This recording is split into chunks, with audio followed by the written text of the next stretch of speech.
அமைச்சர் அருண்ராஜ் செய்தியாளர்களை சந்திக்கிறார், பார்க்கலாம். இல்ல யாருக்கு எந்த பெண்ணாக இருந்தாலும் சரி பேர்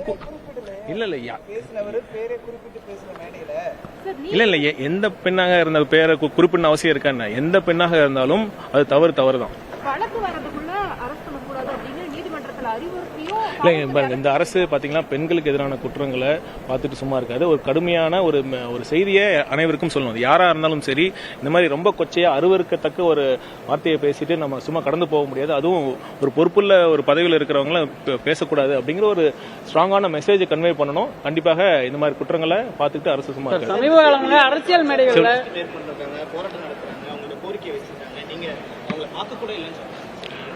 இல்ல செவிலியர்கள் நேற்று நாங்க பேசிக்கிட்டு தான் இருக்கோம். அது ஒண்ணு பாத்தீங்கன்னா அவங்க டிஸ்ட்ரிக்ட் ஹெல்த் சொசைட்டி மூலமா அப்பாயின்ட் பண்றதுல ஒரு விஷயம் இருக்கு. அதனாலதான் நம்ம அப்பாயின்ட் பண்ண முடியல. கண்டிப்பா அதை அட்ரஸ் பண்ணிட்டு இருக்கோம். கூடிய விரைவில் அவங்களுக்கான போஸ்டிங் பணி நியமனமும் எப்படி பண்ண முடியும் நம்ம அது சார். அரசியல் போராட்டங்கள்ல எந்த ஒரு கருத்து சொல்றதாலும் பெண்களை முன்வைத்து அவர்களை இழிவுபடுத்தக்கூடிய கருத்துக்களை அதிக அளவில் இப்ப பேசிட்டே இருக்காங்க. அதற்கு ஒரு முற்றுப்புள்ளி வைக்கணும் தான். இந்த மாதிரி பண்ணக்கூடாது. அரசியலா தான் பேசணும். அரசியல் ரீதியா நம்ம என்ன வேணாலும் கருத்துக்கெல்லாம் பேசலாம். இந்த மாதிரி ஒரு சாஃப்ட் டார்கெட் அப்படி பேசக்கூடாது. ஒரு கவனத்தை ஈர்க்கிறதுக்காக அப்படி பேசக்கூடாது. கண்டிப்பா இதை பார்த்துட்டு பெண்களை பத்தி இழிவா பேசுறவர்களுக்கான ஒரு எச்சரிக்கையா நிச்சயமா அரசு. நன்றி. இன்றைய போராட்டத்துல பொதுமக்கள் தாக்கப்பட்டிருக்காங்க. மருத்துவமனைக்கு செல்லக்கூடிய மருத்துவ பணியாளர்களையும் சரி பொதுமக்கள் திமுகவினர் தாக்கியிருக்காங்க.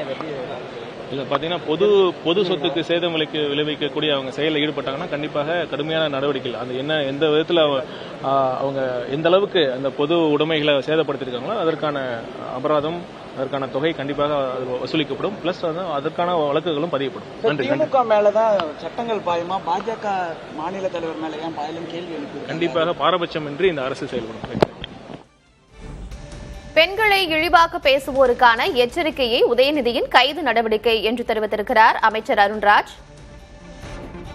உதயநிதியின் கைது நியாயமான ஒன்றே என்றும் அவர் தெரிவித்திருக்கிறார். அவர் செய்தியாளர்கள் சந்திப்பில் பேசியதை பார்த்தோம். உதயநிதியின் கைது நியாயமான நடவடிக்கையே என்று அமைச்சர் அருண்ராஜ் தெரிவித்திருக்கிறார்.